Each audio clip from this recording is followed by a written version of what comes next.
указу Государственного комитета обороны вы, ингуши, объявляетесь изменниками и врагами социалистической родины.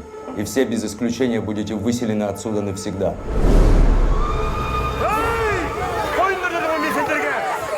Хорош! Фашист, фашист! Зря что ли вас Сталин сюда сослал?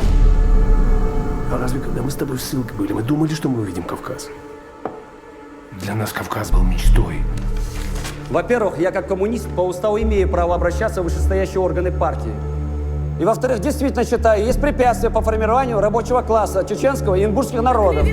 Провокатор! Дискриминации по национальному признаку в Советском Союзе нет и быть не может.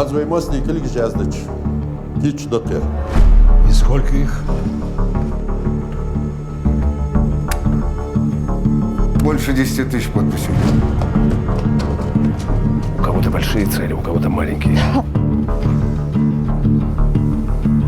Здравствуйте, товарищи! Вас ожидают. Все ведь стремятся наверх.